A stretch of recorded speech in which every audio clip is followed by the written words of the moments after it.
So UFC 305 Dricus du Plessis versus Israel Adesanya ended just under 4 days ago, and we're going to break down the entire card and figure out how good was UFC 305 really. I'm going to go through every single fight on the card and tell you if that fight was entertaining or if it was boring. The whole point of this video is to figure out if UFC 305 is worth rewatching in the future and if it does stack up well in terms of entertainment style to other pay-per-views of this year. Now, this is a series that I do after every single pay-per-view. You can go over to my playlist tab and find the other ratings for other pay-per-views if you are interested. But I think you get the point. I think you understand what I'm going to be doing in this video. So let's not waste any more time. Let's break down these fights. So I'm going to start with the early prelims first. Usually I do the main card first, but I'm feeling kind of different today. So go ahead and get your popcorn, get your coffee, get whatever you need for this time of the day that you're watching this video, because this might be a lengthy one. But let's start off with the first fight of the early prelims, and that was good old Stewart Nicoll versus Jesus Aguilar. Now, when I did my live stream, when I was predicting this fight, I did pick Stewart Nicoll. I thought he had a little bit more talent coming off the regional scene. He was 8-0, undefeated. I felt like he had a lot to really gain versus Jesus Aguilar, who, yeah, lost to Tatsuro Taira, but overall was maybe not that great of a fighter. But you know what? I felt it in my bones. I thought that Jesus Aguilar would win, and he goes out there and gets a guillotine in the first round. Now, this fight was over pretty quickly, only lasted 2 minutes and 30 seconds. So this fight wasn't a war back and forth, nothing too crazy. But again, Aguilar gets the guillotine finish, and he actually put out Nicoll with the guillotine out cold completely, which is something we don't ever really see from a guillotine in the UFC nowadays. Typically, the fighter usually taps before they go out. So seeing a fighter actually go out unconscious from a guillotine, I would say is pretty rare in the UFC nowadays. But overall, it was a sick finish and a great way to start the card. But we move on up the card to Song Kenan versus Ricky Glenn. Now, I picked Song Kenan, and Song Kenan won. I thought Song Kenan would go out there and get a finish over Ricky Glenn because Ricky Glenn is really not good whatsoever. And this fight wasn't really a bad fight by any means necessary, but it wasn't really a great fight. Ricky Glenn got hurt a couple times, but never really dropped any moments. Song Kenan was landing good shots, but he was gassing as the fight went on.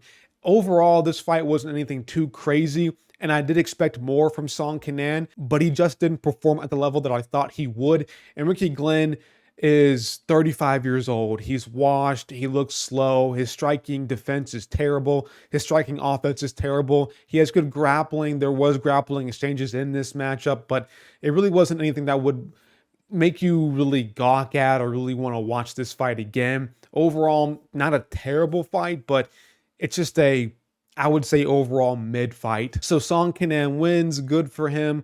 Really, the loser of this is cut from the UFC pretty much. Ricky Glenn, I don't see a point in him being in the UFC anymore. He's old. He's not really good anymore, or really was he ever really that good? I mean, he had like I think one good performance on his resume, which was a loss. I forget who it was against, but overall, Ricky Glenn just looked completely awful in this fight, and Song Kenan didn't look too much better, but obviously he was the better fighter on the feet versus Ricky Glenn. Overall, mid-fight, wouldn't rewatch it in the future. It's a one and done sort of deal. But we move on again to Tom Nolan versus Alex Reyes. Now, Alex Reyes, if you don't know who he is, I believe he is the older or younger brother of Dominic Reyes, which you think he would be talented or really be good at in the UFC or good at fighting, but overall he is pretty mid. I think he is the older brother. I believe he is older than Dominic Reyes. But Tom Nolan, a prospect, lost his debut. We thought this would be an easy matchup for Tom Nolan, but it actually was a more difficult one for him. I picked Tom Nolan. I thought he would go out there and get a first-round KO over Alex Reyes or some sort of finish in the first round, but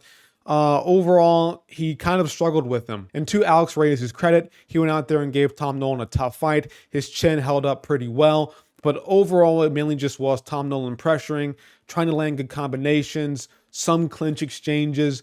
Not too entertaining. There wasn't really any crazy moments. Tom Nolan has a good gas tank. He's big for a lightweight. He's massive for a lightweight, which is kind of concerning for the future of Tom Nolan if he can still make weight, being that huge. Pause. And the same thing I said about Ricky Glenn kind of applies to Alex Reyes.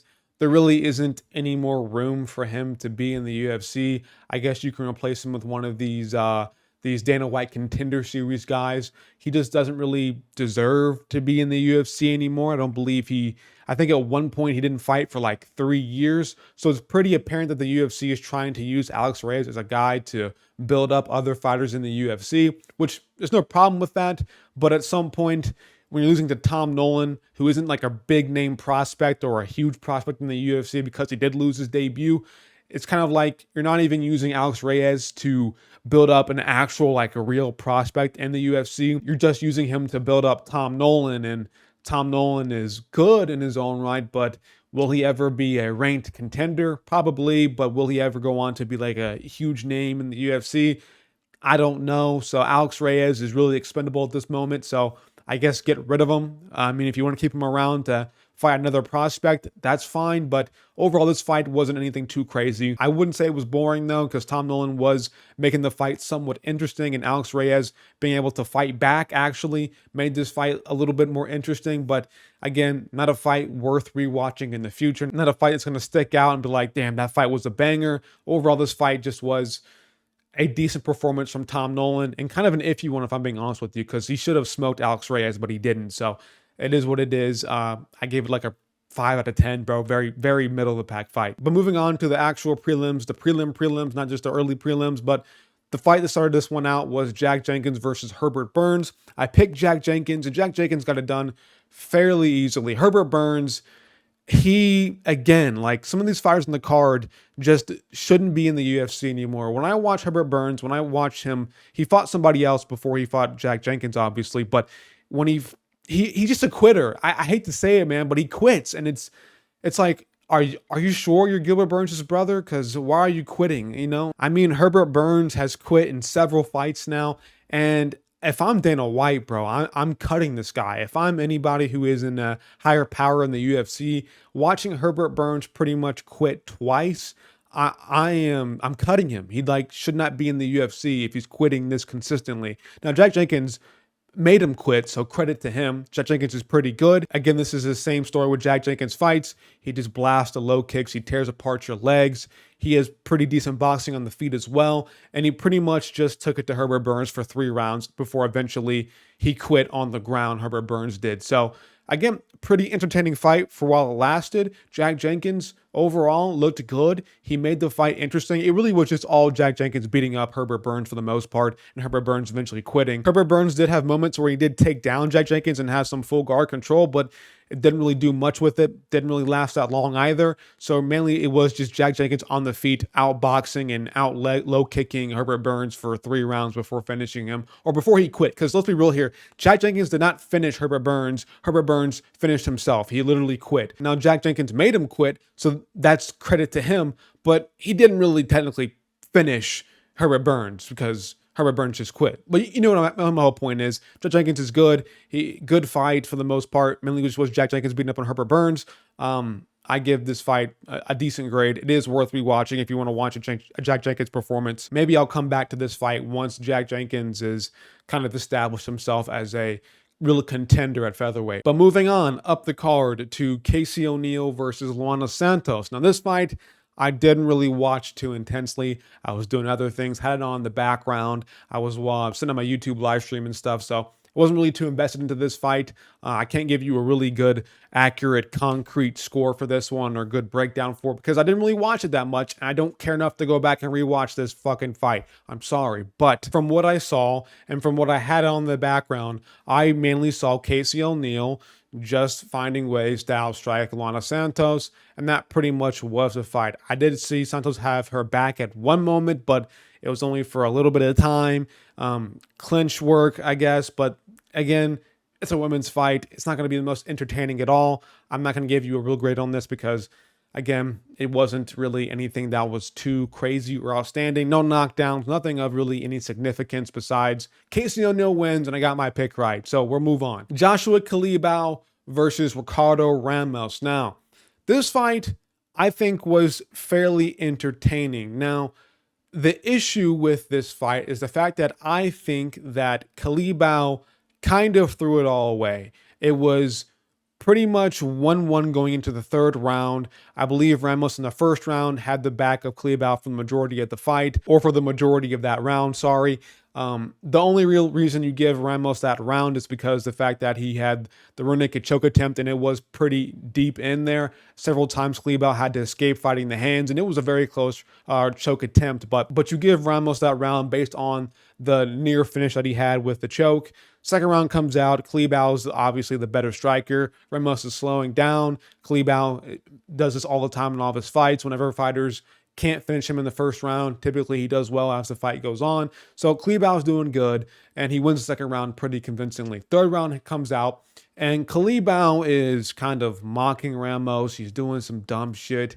To be fair, Ramos was fighting back, and he was landing good punches on the chin of Culibao, but overall, Culibao was kind of outstriking Ramos for the most part, but not by much. And it was pretty controversial. And so even though I do believe that Culibao did more damage on the feet to Ramos, Ramos did get a takedown in the last, I believe, 2 minutes of the round and control Culibao for the rest of the round. And so the judges kind of gave it based on that. It was close. I do think Culibao won the fight. Robbery, maybe. But overall, in terms of entertainment, to really break that part down, fight wasn't really boring. Wasn't anything too crazy as well. Crowd was into it, so I like that part of it. Ramos in the first round was doing his typical spinning attacks and being wild and stuff. And so Culibao mocking him as well kind of got the crowd into it more. So overall, I would say it was a pretty entertaining fight. Just the outcome kind of ruined it a little bit for me. Again, I'm not going to claim robbery on this one. I do think Culibao kind of deserved it because he did kind of throw the whole fight away by not taking it really that serious in the second and third round. Yes, he was winning, but you gotta lock in, bro. And I think his coaches in the third round said, Culibao, lock in. We can't be out here doing all this dumb shit and mocking Ramos. You have to win the fight. It's 1-1. So Culibao threw it away for himself. Wasn't the smartest decision to, I guess, get taken down by Ramos. I mean, that's not really a decision that he made. I'm sure he didn't want to get taken down by him, but overall, Ramos wins. He gets lucky, I guess. He gets lucky, but this fight was, I would say, fairly entertaining. But moving on to the prelim main event between Junior Tafa and Valter Walker. Now, this fight didn't really last that long either, only lasted one whole round for the most part. Mainly this fight was just Walker trying to get takedowns on Tafa. Tafa a few times had moments on the feet where he did look like he was hurting Walker, like not concussing him, but making him worry and like kind of scaring him off. But eventually Valter Walker gets down Tafa, holds him down for a little bit. Tafa is a huge fat heavyweight, so he has no get-ups whatsoever. I think DC in the commentary booth was talking about how I think every fighter should have at least one get-up, and Tafa had literally no get-ups whatsoever. So I'll move on from that. But Valter Walker goes for, I believe, an armbar. No, a leg lock. It was a leg lock. He turns over Tafa. Tafa screams. He goes, literally screams as loud as he can. The ref thinks that maybe Tafa just broke his leg or that Walker broke Tafa's leg. So he steps in, stops the fight. Tafa gets upset. He's like, I didn't tap. I just screamed really loudly like I just broke something. Walker starts celebrating. Tafa's pissed because basically he verbally tapped, but he didn't tap with his hand, so it doesn't really matter that way. It doesn't really matter. The fact is that Tafa was being weird and he goes over there and he slaps Walker for celebrating after he just won. Like, this guy just won money and has a win in the UFC. That's his first win in the UFC. He should be able to celebrate. If you have an issue with anybody, it should be the ref for stopping the fight. Walker didn't stop the fight and he won, so why wouldn't he celebrate Tafa? Doesn't make any sense. And then you slapping him on the face afterwards is kind of bitch made, I'm not going to lie to you. So this fight didn't last that long. Wasn't that entertaining. Weird stoppage, weird finish. That's the whole cliff notes of this fight. Don't go rewatch it. There's no point. If you're going to rewatch this fight at any point, just watch the finish because that's the only interesting part of this fight. That's the only moment to ever go back and rewatch this. Weird finish. Kind of stunk up a little bit because the finish was kind of awkward and the slap afterwards was kind of infuriating a little bit. But anyways, we move on to the main card. And the first fight on the main card was good old Jingliang versus Carlos Prates. Now, this fight was pretty good. It was a pretty decent fight. I really enjoyed this fight. But this fight mainly was Jingliang getting his ass beat by Carlos Prates. Prates is a demon. I don't understand what these Fighting Nerds gym is anymore, man, but it is producing literal demons in the octagon. We have Gene Silva, Mauricio Huffy, we have Carlos Prates now, we have Kyle Baralho. Like, this Fighting Nerds gym is something different, and Carlos Prates going out there and pretty much embarrassing Li Jingliang for 3 rounds and then, I'm sorry, for 2 rounds, and then finishing him is different sort of gravy. And you could tell the entire time Prates wanted to highlight real KO. He wanted to really put a stamp on this, because whenever he would hurt Li Jingliang and he would drop him, he wouldn't go for an immediate finish. He would wait for Li Jingliang to stand back up, get his reins underneath of him, and he wanted to get some sort of crazy KO, and he got one. Got a sick left hook KO, put Li Jingliang out cold. Sad, because I like Li Jingliang. I really feel bad for him because his whole suit situation where he wanted to wear a suit to the press conference, bought a whole new suit, and then he got put off the press conference. It sucks, but Carlos Prates, what a performance, dude. Really exciting fight. If you want to go back and rewatch this, I would recommend it because the finish is crazy. The fight is crazy. It's just mainly Li Jingliang getting his ass beat. So if you're a fan of Li Jingliang and you don't want to see him get his ass beat for 2 rounds and then get finished out cold, then don't watch this fight. But overall, if you are interested in Carlos Prates, new prospect, I advise you to watch this. Pretty sick fight, pretty sick finish. But moving on to our next fight up the card, that is Tuivasa versus Jairzinho Rozenstruik. I picked Tuivasa out of copium. I was completely coping with this. I knew Rozenstruik was going to win, but I picked Tuivasa because I wanted to believe. Now, that was wrong. Shouldn't have done it. I'm an idiot for doing it. Rozenstruik goes out there and he pretty much embarrasses Tuivasa for 3 rounds. Tuivasa, I think, had a pretty shit game plan. I thought he would go out there and try to get some pressure on Rozenstruik, get him backing up, because whenever Rozenstruik backs up, his chin is up in the air. And so Tuivasa, whenever he would back up Rozenstruik, his chin was still up in the air, but Tuivasa had this game plan of going tit for tat with a kickboxer like Rozenstruik. Now, Rozenstruik isn't like a elite kickboxer by any means necessary, nothing too spectacular. However, he is a above level good UFC heavyweight when it comes to striking.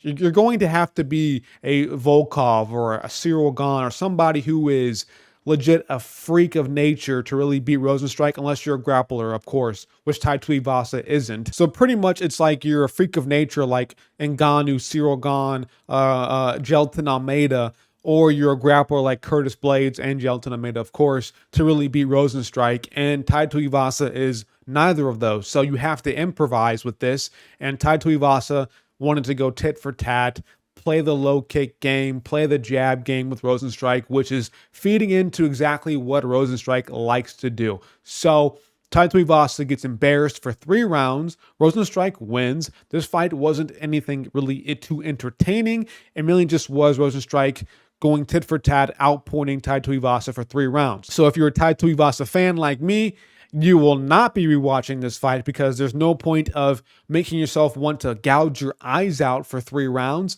But Rozenstruik wins. Pretty good performance. Good for him. I'm happy for Rozenstruik. I would root for him if he wasn't fighting Tuivasa, but I like Tuivasa.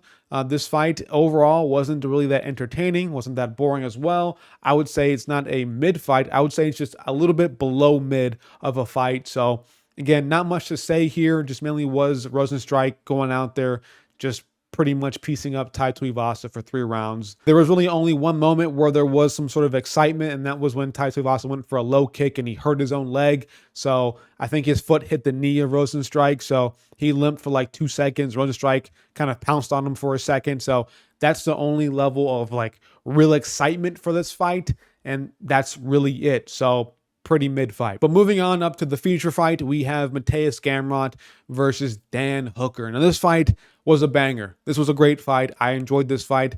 Mateusz Gamrot, the only critique that I have for him in terms of his performance was the fact that sometimes Gamrot gets a little bit, likes to crotch sniff a little bit too much for me. Now, grappling I like, but sometimes Gamrot likes to lay in between the legs for a little bit and get a little bit of a breather. That to me is, I'm like, Gamrot, like, you're a grappler, I understand, but let's get active. It feels like you're trying to find a way out right now. So that's the only critique I have over Gamrot. But overall, really high-paced fight. Dan Hooker might be on something. I don't know, because he's acting a little bit like he's on some sort of, if you know what I'm talking about. Because in the post-fight speech, he was like being a little bit weird in between rounds as well. He was talking to his coaches, and he's like I think dude is on another planet right now with the way he's acting. But Dan Hooker goes out there. Now, you could argue a robbery for Mateusz Gamrot. Maybe he did win this fight.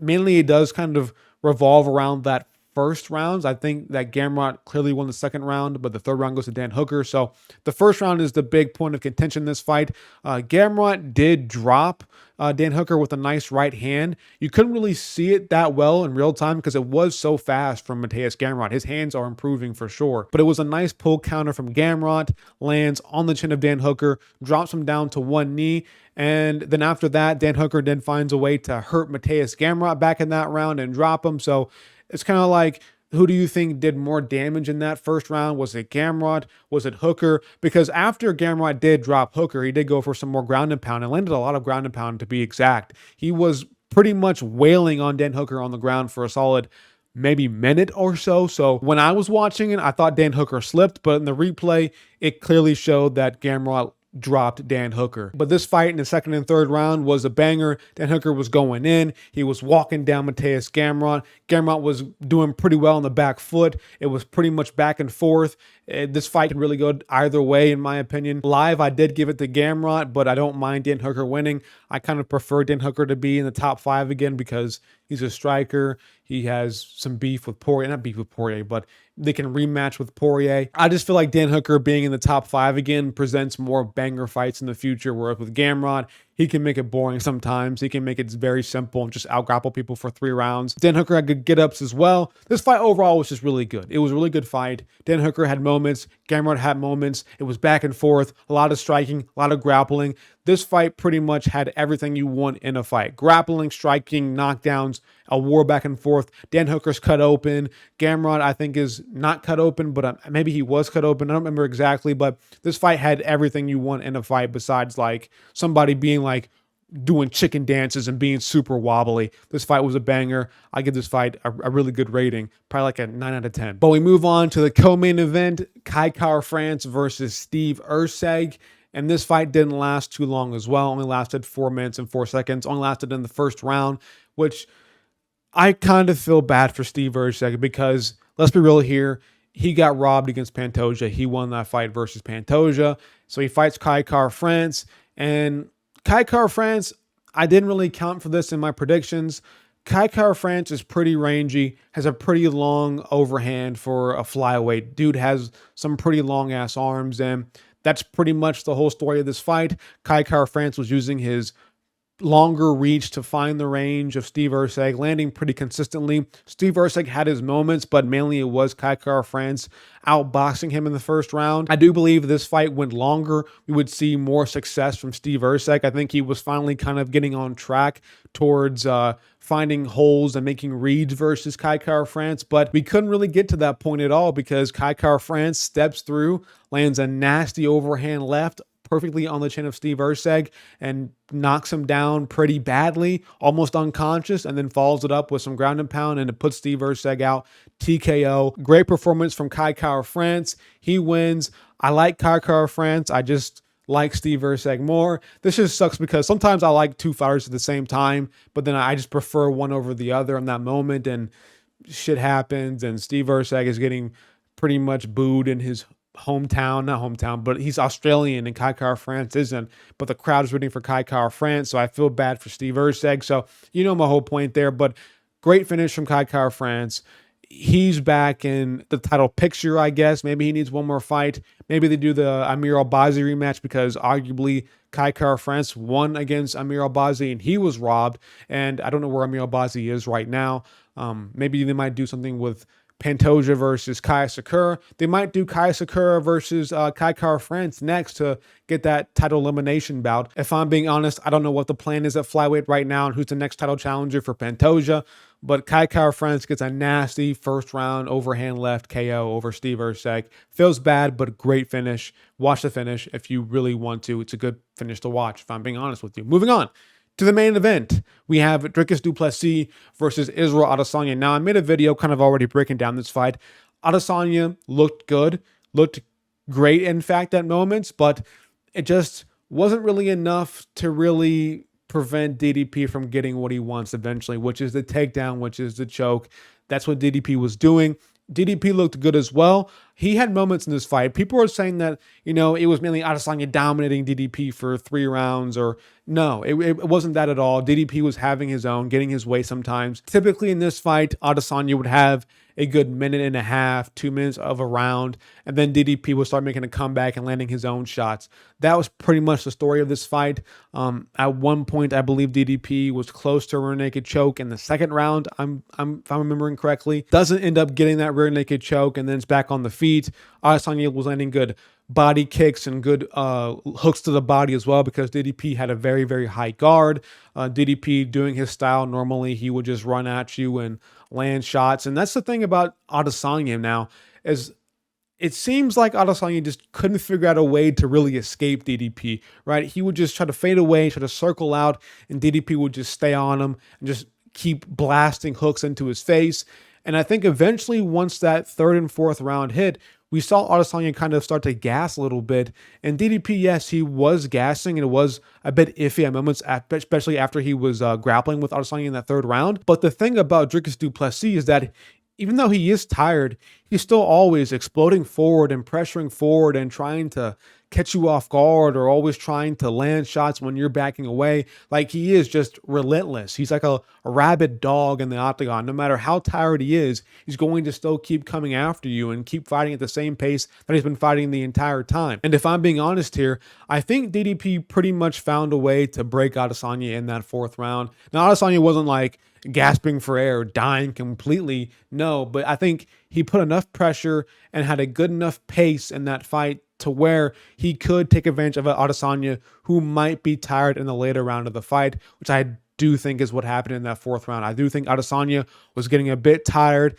It's the fourth round of a fight. This fight pace is pretty high, and I think Adesanya just couldn't figure out a way to accurately avoid DDP just running at him. And so when DDP was running at him, he tried to fade away, tried to circle out, couldn't circle out because DDP, again, is Adam like butter on toast, and then eventually lands a couple good right hooks. Adesanya's like stumbling down because I think he is that gassed and just kind of panicking almost. Dricus gets the body lock takedown, puts in the rear naked choke, and then Adesanya taps. This fight was, I think, a pretty good fight. You have the technical skill of Adesanya, and you have the really unorthodox technique of Dricus du Plessis at the same time. This fight had a lot on it as well. There's a lot of stakes for this fight. Again, Adesanya trying to get a championship back, and Dricus du Plessis always said he was the real African champion, and he's going to bring the belt home back to Africa, while Adesanya brought it back to New Zealand. This was a pretty intense fight for a while it lasted. I was really invested into this fight as well. So this fight definitely was a banger. It was a great fight. Good finish for Dricus du Plessis. I was happy. I was invested. Definitely going to rewatch this fight just for fun, and when I have to rewatch it, whenever Dricus fights next for his next opponent. So this fight was good. This card overall wasn't really a bad card. It was a pretty decent card. I would say 305 is one of the better cards of the year so far. But we're here now, the moment you've all been waiting for, the actual grade that I'm going to give this card. I'm going to give UFC 305 a nice solid 8.4. I think it was a great card. There was some stinky moments in there, but for the most part, every single fight on this card wasn't really an absolute stinker. Like, this was a terrible fight, unwatchable, never go back and rewatch this. I think every fight, even if it was a quick fight, had its moments. Even if the stoppage was weird, had its moments. I do think this card is one of the better cards of the year, if I'm being honest with you. Definitely better than what, I think 302. 302 was awful. 301 was awful. I forget which one it was, but this card definitely stacked up to be one of the better cards of the year. Definitely, there's a ton of fights on here that are rewatchable. Some incredible fights on here, some incredible finishes. I would give 305 a good, honest score of an 8.6. And I'm going to stick with that. I think this card definitely was better than 301 and 302, but just not as good enough as UFC 300, which was an absolute amazing card. And I haven't actually did a grade for 304 yet. I'm sorry, which I have to eventually put out at some point during this year. I got to figure something out when it comes to 304. I just completely forgot about it. I don't know. So we'll get 304 done eventually, but I think this card is so far, I think, around the second best card of the year. So yeah, that's 305. If you enjoyed this video, like, subscribe, bell icon for notifications. If you disagree with me, comment section down below. But I'm out here, guys. Peace.